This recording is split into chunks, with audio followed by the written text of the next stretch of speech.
அறிவும் ஆன்மீக நாமம் அன்பர்களுக்கு என்னுடைய பணிவான வணக்கம்.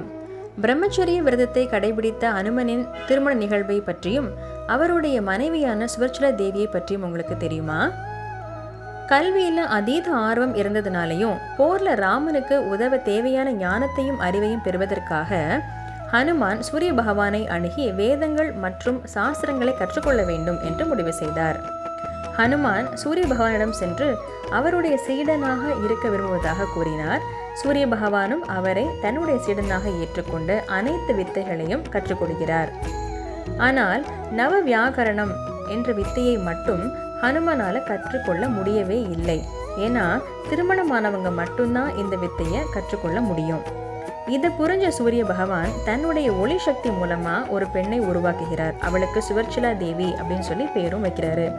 தன்னுடைய மகளான சுவர்ச்சலா தேவியை மணந்து கொள்ளும்படி கேட்கிறார் சூரிய பகவான்.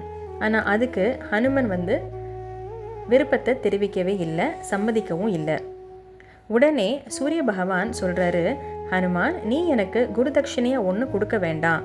ஆனால் அதுக்கு பதிலாக என்னுடைய மகளை நீ மணந்து கொள்ள வேண்டும். என்னுடைய மகளும் பிரம்மச்சரிய விரதத்தை கடைபிடிப்பவள் தான்.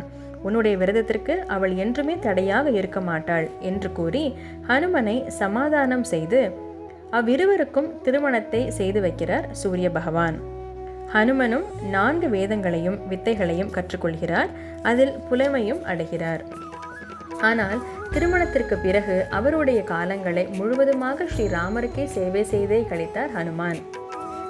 இதன் மூலமாக பிரம்மச்சரிய விரதத்தை கடைபிடித்த ஹனுமன் சூரிய பகவானின் மகளான சுவர்ச்சலா தேவியை மணந்தார் அப்படின்னு சொல்லி தெரிஞ்சுக்க முடியுது. இந்த பதிவு உங்களுக்கு பயனுள்ளதாக இருக்கும் நான் நம்புகிறேன்.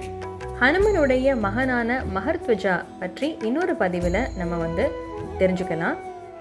அதுவரை நன்றி, வணக்கம்.